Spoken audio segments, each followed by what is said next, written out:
if you're tuned in to like nature, or to, you know, like if you are a gardener or a farmer or a sailor, or you know, or a traveller, or, you know, if you spend a lot of time outdoors with the elements and with nature, then you can see how dramatically and how fast everything's changing. And, you know, it's like I can't just sit here. Like I love West Wales. I love living here. I feel so lucky to be able to live in such a beautiful place in such a beautiful way.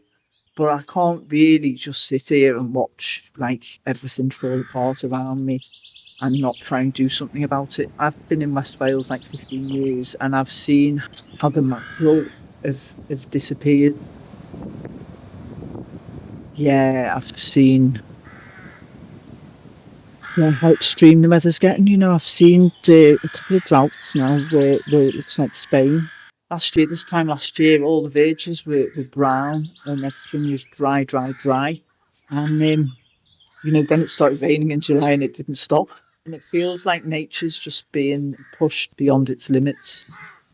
So that's sort of why I do actions, because it helps me feel like I'm trying to do something. And not just like watching it all fall apart.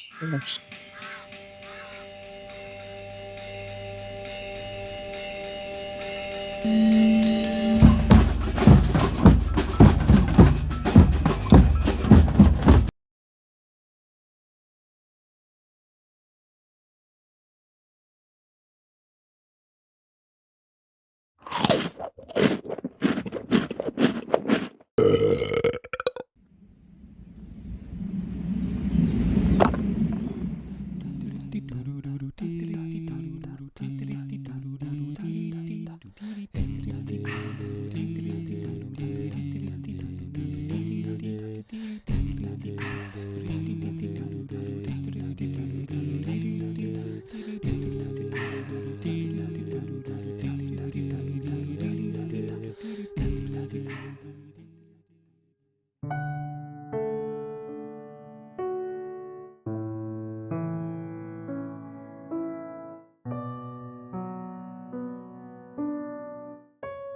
I don't know if you're familiar with Joanna Macy. So Joanna Macy is a Buddhist. I think she's still alive, but she might have died recently. She's been doing her stuff for years. So she sort of developed a way of working so that we can look at the reality, but we don't just get overwhelmed by it all. So she do like the three elements of the great turning is like, so there's the holding actions, which is to try and stop things getting worse, and there's building a better future actions, and there's another one somewhere as well. There's the element of grief, so there's the grieving as well.